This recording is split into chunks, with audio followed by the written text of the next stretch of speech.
Hello everyone, this is history की chemistry bye Akshay Bishnoi और आज का हमारा टॉपिक है the theory of evolution. Evolution ये इन मॉडर्न साइंस ये हर्बर्ट स्पेंसर द्वारा ये टर्म कॉइन की गई थी। और एवोल्यूशन की बात करें तो इसका मतलब होता है प्रोग्रेसिव चेंज थ्रू जनरेशंस। अगर हम एक तरक्कीशुदा बदलाव जो पीढ़ी दर पीढ़ी जीव के अंदर आता है उसको एवोल्यूशन कहते हैं। विकास की एक प्रकार से हम अपनी पिछली जनरेशन से किस तरीके से विकास करते जाते हैं पीढ़ी दर पीढ़ी, उसको थ्योरी ऑफ एवोल्यूशन या आप कह सकते हैं कि एवोल्यूशन कहते हैं। अब थ्योरी ऑफ एवोल्यूशन की बात करें तो ये प्राचीन काल से इंसान इस बारे में दिमाग लगाता रहा है, थ्योरीज पेश करता रहा है और कैसे ये मॉडर्न टाइम्स तक आई और डार्विन ने इसको once and for all settle कर दिया और इसमें कैसे उसके ऊपर बेसिस पे डेवलपमेंट्स हुई। ये हमारा आज का टॉपिक है। अब अगर हम बात करें तो एंशिएंट ग्रीस में उनका व्यू था कि ये कुछ उनका आइडिया था कि लाइफ चेंजेस ओवर टाइम, कि बदलाव तो हो रहे हैं। ये आप कह सकते हैं कि वो ये मान रहे थे कि there are things that are changing, लेकिन एक पर्टिकुलर थॉट थी वो। जैसे कि हम बात करें एनेक्सिमेंडर नाम के एक विद्वान ने, ग्रीक स्कॉलर ने ये कहा कि लाइफ स्टार्ट्स फ्रॉम वाटर, कि एनिमल्स, ये जानवर जो हैं ये पानी से आए हैं।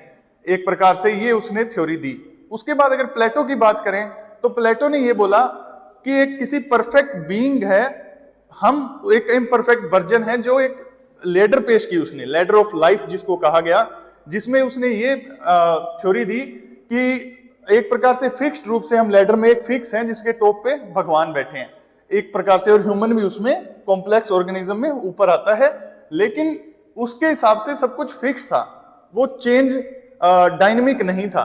तो वो थ्योरी हम उसको आज कह सकते हैं कि आज के कॉन्टेक्स्ट में सही नहीं थी। फिर अरिस्टोले की बात करें, अरस्तु की, तो अरिस्टोले कहते हैं कि इन्होंने कहा कि एक जानवर के अंदर, एक जीव के अंदर इनर एबिलिटीज होती हैं कि वो अपने एनवायरनमेंट के हिसाब से खुद को ढाल सके, प्लांट्स में, अपने एनिमल्स में, इंसान में। तो इन थ्योरी को इन्होंने एक एंथ्रोपोलॉजी टर्म भी कॉइन की, इसलिए इनको फादर ऑफ एंथ्रोपोलॉजी कहा जाता है। एंथ्रोपोलॉजी का मतलब होता है मानव का अध्ययन, या कह सकते हैं स्टडी ऑफ ह्यूमन बीइंग्स। अब उसके बाद अगर हम बात करें तो मिडिल एजेस आई। मिडिल एजेस में आप कह सकते हैं कि यूरोप में क्रिश्चियनिटी का काफी बोलबाला था और वहां पे रेडिकल्स भी बहुत थे क्रिश्चियनिटी के नाम पे। तो उनके अंदर एक व्यू प्रिवेलेंट था, वो ये था कि बाइबल के अनुसार कि 6 दिनों में ये धरती बनी है और इसको सारे जीव और आए और एज इट इज आए हैं, जैसे वो आज हैं। तो ये भी एक प्रकार से अनचेंजिंग एक फिक्स्ड व्यू था। अब आ जाते हैं हम 18वीं सदी के यूरोप में, जब आप समझ सकते हैं कि यूरोप में रेनेंसे की एज थी, पुनर्जागरण की उम्र थी, और एक युग था जिसमें क्यूरियोसिटी का युग था, जिसमें वो सब कुछ खोज कर रहे हैं, वैज्ञानिक तरीके से सोच रहे हैं। और इसके अंदर कुछ नाम आते हैं इंपॉर्टेंट, जैसे कि कार्ल लिनस, लमार्क, और फिर उसके बाद हम डार्विन पे आएंगे। अब कार्ल लिनस क्या कहते हैं? कार्ल लिनस ने एक प्रकार से किताब लिखी, रेवोल्यूशनरी काम ही किया। इन्होंने साइंटिफिक बाइनरी नोमेनकल्चर दिया।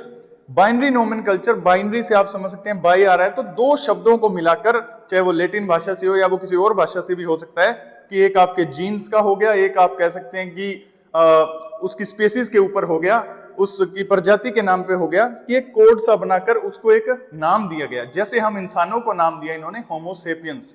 तो होमो सेपियन टर्म हम जो मॉडर्न इंसान है, आधुनिक इंसान है, इनके लिए इस्तेमाल करनी शुरू की। कार्ल लिनस द्वारा ये कॉइन की गई। कार्ल लिनस ने किताब लिखी थी जिसका नाम था सिस्टमा नेचुरा। सिस्टमा नेचुरा में उन्होंने ये थ्योरी पेश की थी कि हम सभी जानवर अपने, एक प्रकार से साइंटिफिक, उन्होंने हमारा एक डायग्राम पेश किया था, हमें साइंटिफिक नाम दिया था, एक नोमेनकल्चर दे दिया था। और उसके बाद अगर हम बात करें, उसके बाद आते हैं लमार्क। लमार्क ने, ये भी एक फ्रेंच नेचुरलिस्ट थे और आप कह सकते हैं 18वीं 19वीं सदी के इनका जीवन काल रहा। उसके अंदर इन्होंने, लमार्क ने ये theory the inheritance of natural characteristics, कि एक इंसान या एक जीव अपने सारे कैरेक्टरिस्टिक अगली पीढ़ी को देता है। और इसके साथ साथ इन्होंने जिराफ का एग्जाम्पल दिया कि जैसे जिराफ की लंबी नेक है तो वो उसे पिछली पीढ़ियों से मिल रही है, और क्योंकि वो उसके कुदरत में उसको जरूरत है उस ऊंचाई पे उसके खान पान की, तो इसलिए जिस जगह वो रहता है तो वहां पे उसके उस पर्टिकुलर क्या कह सकते हैं कि जो उसका फूड है वो उस चीज में पाया जाता है, उस हाइट्स पे पाया जाता है, तो वैसे में उसको पीढ़ी दर पीढ़ी ये कैरेक्टरिस्टिक मिला है। ये एक इंपॉर्टेंट थ्योरी थी। इन्होंने बायोलॉजिकल चेंजेस के बारे में बताया कि एनिमल्स में बायोलॉजिकल चेंजेस थ्रू टाइम हो रहे हैं अडेप्ट करने के लिए नेचर को। लेकिन इंपॉर्टेंट होने के साथ साथ ये लैक ऑफ एविडेंस के कारण साइंटिफिक इतनी प्रूवन नहीं हो सकी। लेकिन लमार्क के बाद अगर हम बात करें तो फिर आता है एक इंसान, चार्ल्स डार्विन। अब डार्विन का नाम सबने सुना होगा इनकी थ्योरी के लिए, सर्वाइवल ऑफ द फिटेस्ट। लेकिन उससे पहले हम बात कर लेते हैं कि चार्ल्स डार्विन की लाइफ में ऐसा क्या हुआ कि उन्होंने इस तरीके की रेवोल्यूशनरी आप कह सकते हैं कि खोज की। एक्चुअल में वो 1831 से 36 के बीच में एक एचएमएस बीगल नाम की जहाज पे वो समुद्री यात्रा पे जाते हैं। ये इनका शुरू से ही झुकाव था दरख्तों की, पेड़ों की तरफ और कह सकते हैं जानवरों की तरफ, उनकी स्टडी करने में। तो ये जब दक्षिणी अमेरिका की तरफ गए होते हैं तो अर्जेंटीना में उसे एक फॉसिल मिलता है, एक जीवाश्म मिलता है मैमल का, एक जायंट मैमल का, यानी कि एक स्तनधारी जानवर, बहुत बड़ा कंकाल मिलता है उसका, आप कह सकते हैं कि डायनासोरिक टाइप का।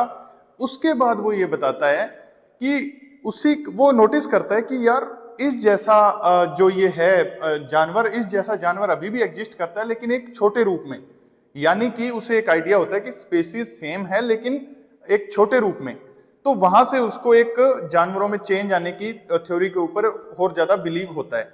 उसके बाद जब वो चिली में होता है तब एंडीज माउंटेन्स में वो देखता है कि भूकंप आता है, बहुत एक ताकतवर भूकंप आता है, अर्थक्वेक होता है। तो उससे जो कोस्ट लाइन होती है वो सेवरल फुट उठ जाती है, जो तटीय रेखा होती है वो उठ जाती है सेवरल फुट।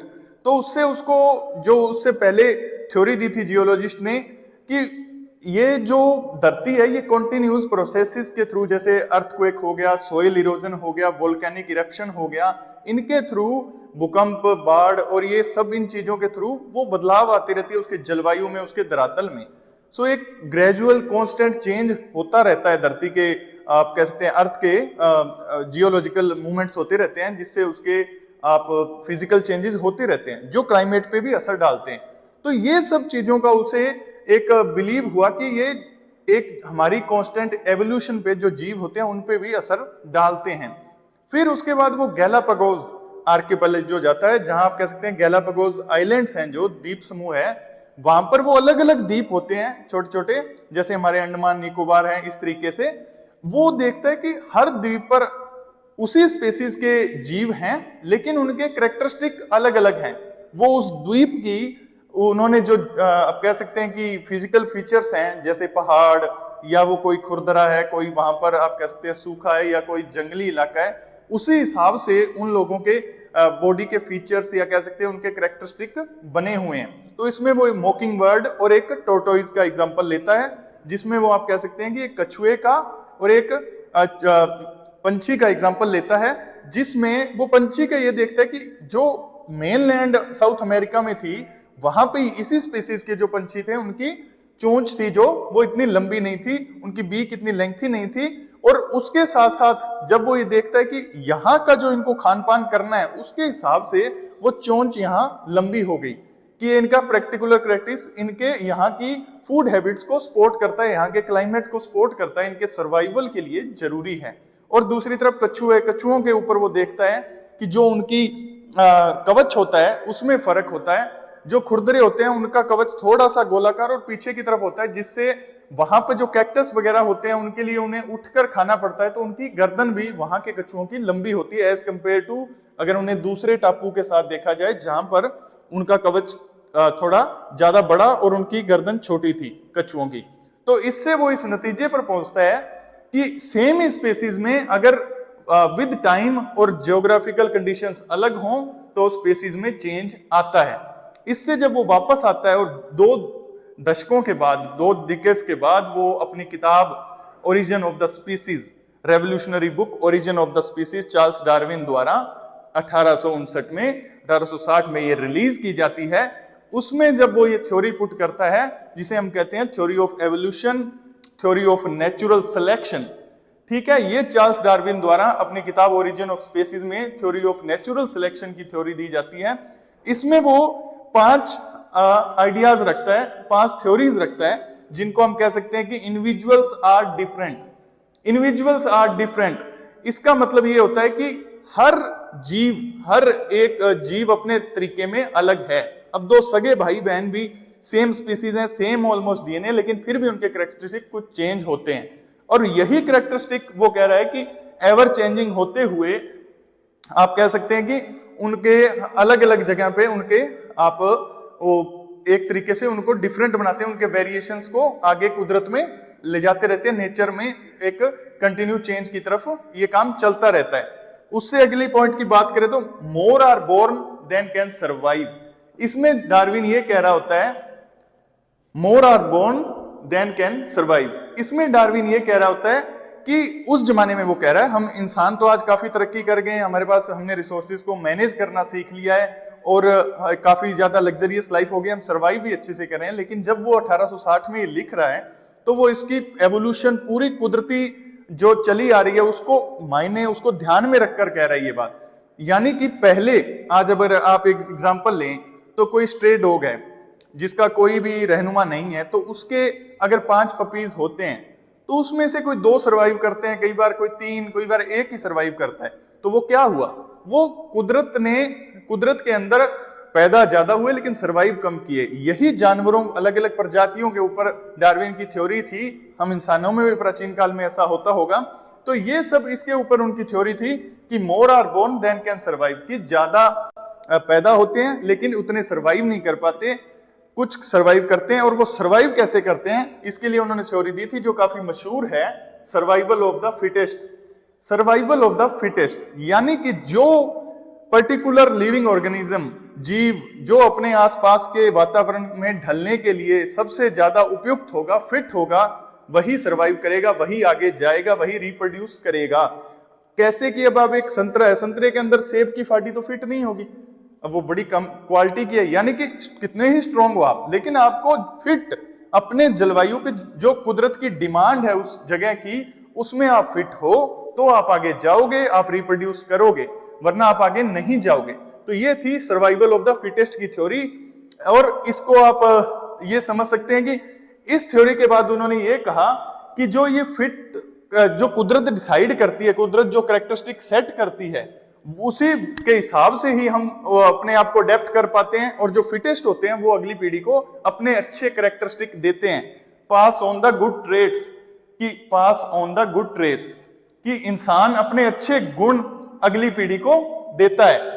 जो फिटेस्ट जो सर्वाइव कर रहे थे वही अगली पीढ़ी को कुदरत आगे जाने देती है, वही गुण अगली पीढ़ी तक जाते हैं। तो ये आप देख सकते हैं यहां पर इनका लमार्क से डिफरेंस आता है। लमार्क कह रहा था कि सारे कैरेक्टरिस्टिक ही अगली पीढ़ी को दिए जा रहे हैं, लेकिन इसको सुधार करते हुए डार्विन ने कहा कि जो कैरेक्टरिस्टिक जरूरी होते हैं, जो कुदरत में अडेप्ट कर पाते हैं, जो आप कह सकते हैं कि गुड कैरेक्टरिस्टिक होते हैं, वही एक प्रकार से आगे जाते हैं। गुड और बैड मतलब कहने का कि लिमिटेड कैरेक्टरिस्टिक आगे जाते हैं, न कि सारे कैरेक्टरिस्टिक। यहां ये लमार्क से थोड़ा डिफरेंस रखते हैं।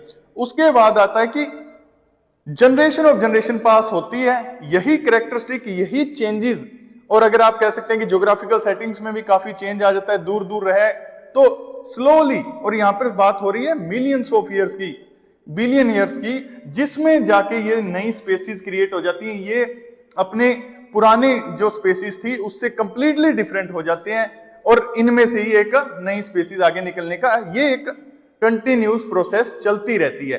ये थ्योरी ऑफ नेचुरल सिलेक्शन थी, जिसमें वो नेचुरल सिलेक्शन पे आप फोकस करेंगे।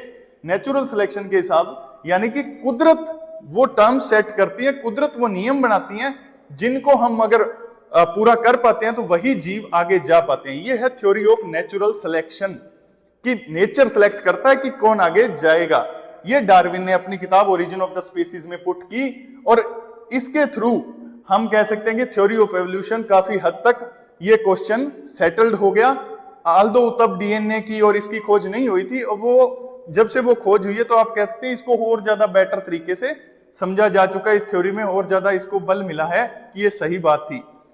अब जीन्स होते हैं वो हमारे डीएनए के अंदर होते हैं, डीएनए क्रोमोसोम्स के अंदर, और यही इस तरीके से हमारी मांसपेशियां और ये एक पर हमारी जो सारी इंफॉर्मेशन होती है वो डीएनए में स्टोर होती है। और ये डीएनए जब पास ऑन अगली पीढ़ी में जाता है, पास ऑन होता रहता है, लेकिन ये परफेक्ट बहुत मैकेनिज्म होता है, लेकिन इसमें भी थोड़े बहुत चेंजेस आते रहते हैं। अब वो जो चेंजेस आए, जो कहीं ना कहीं थोड़ी बहुत मिस्टेक का स्कोप होता है, वो मिस्टेक का स्कोप है, उसे कहते हैं म्यूटेशन, कि वो बदलाव हुआ।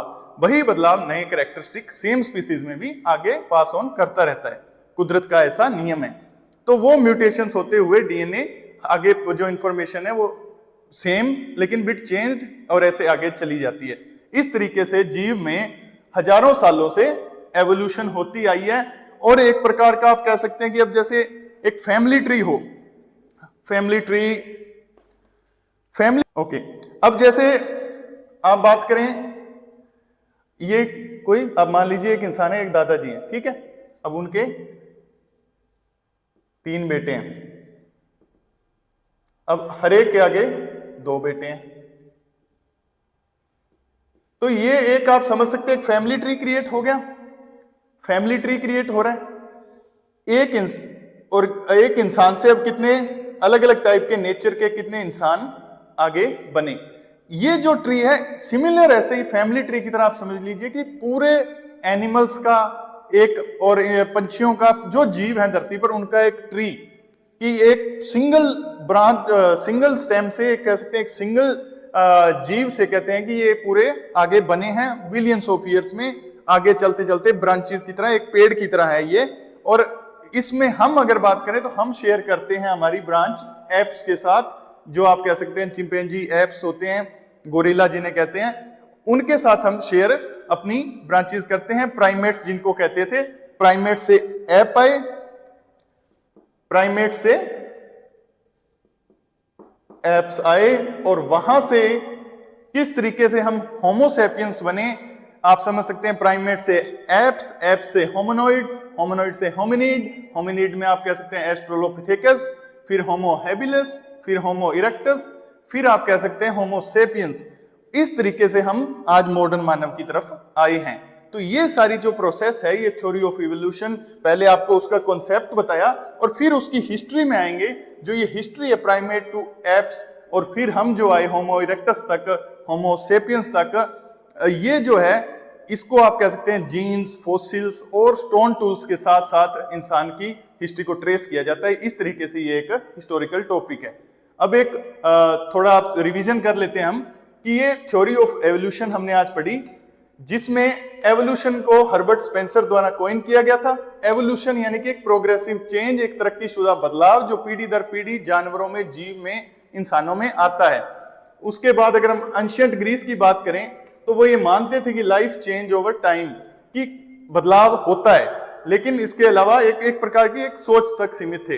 एनेक्सिमेंडर नाम के एक विद्वान ने यह कहा कि first animals come from water, पानी से आए थे पहले जानवर। उसके बाद प्लेटो कहता है कि एक सीढ़ी की तरह है, जिसके अंदर इंसान भी एक उस सीढ़ी में एक जगह स्थापित है, उसके टॉप पर भगवान है, और एक फिक्स्ड उसने वर्जन दिया था जिसमें परफेक्ट बीइंग भगवान है, बाकी सारे इम्परफेक्ट वर्जन है एक उसमें फिट किए हुए। तो वो एक अनचेंजिंग सा एटीट्यूड था, वो सही नहीं था। उसके बाद अरिस्टोले ने, जो अरस्तु जिन्हें हम कहते हैं, इन्होंने कहा कि जो जानवर हैं, जो जीव हैं, लिविंग ऑर्गेनिज्म है, उनमें इनर एबिलिटी है, उनके अंदर एक प्रकार की खुद की क्षमता है कि वो वातावरण के हिसाब खुद को ढाल सकें। जो पंछी हैं, पक्षी हैं, या आप कह सकते हैं पेड़ पौधे हैं, इंसान हैं।